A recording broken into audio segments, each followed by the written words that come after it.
Hi students, வணக்கம். என்ன பார்க்க போகிறோம்? இயல் 1 எடுத்துக்காட்டு 12 பார்க்க. என்ன கொடுத்துருக்காங்க? சரவணனுடைய தந்தை வாங்கிய துணியின் அளவுகள் 2.25 மீட்டர், 2.5 மீட்டர், 1.25 மீட்டர் எனில் அவர் வாங்க வேண்டிய துணியின் மொத்த நீளம் என்ன? மொத்தம் அப்படிங்கிற எல்லாத்தையும் கூட்டணும். ஓகே, துணியின் மொத்த நீளம்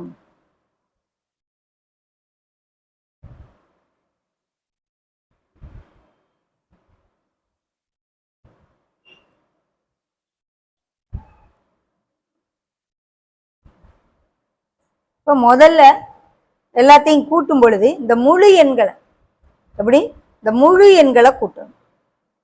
முதல்ல இந்த முழு எண்களை மட்டும் தனியா எடுத்து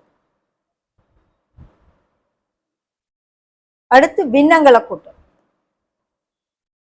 3/4 + 1/2 + 1/4 இது எல்லாம் கூட்டும் பொழுது இந்த 4 2 பொது மடங்கு பார்த்துக்கிறோம். 4 2 பொது மடங்கு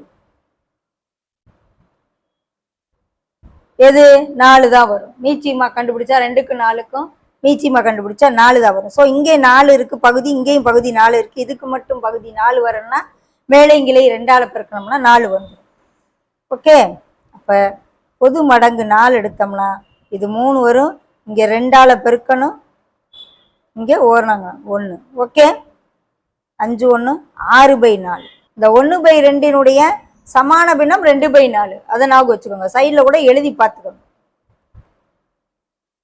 அதனாலதான் இங்க பகுதியை 4 இருக்கனால தொகுதியை 2ன்னு போட்டிருக்கு. ஓகே, இப்போ இதை கலப்பு பின்னமா மாத்திரணும்.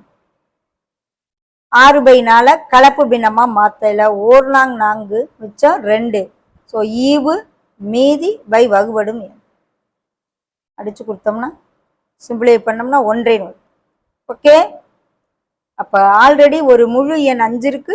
இங்கே பின்னங்களை கூட்டினா ஒரு 1.5 வருது. ஸோ 5 + 1.5 திரும்ப 2 முழு எண் இருக்கு 6.5. 6.5 மீட்டர் துணி வாங்க. அவர் வாங்கினா எவ்வளவு மீட்டர் துணி வாங்கணும்? 6.5 மீட்டர் துணி வாங்கணும். முழுசை கூட்டினா 5 மீட்டர், பின்னங்களை கூட்டினா 1.5 மீட்டர். ஸோ 2ஐயும் சேர்த்து கூட்டையில 6.5 மீட்டர் துணி வாங்கணும்.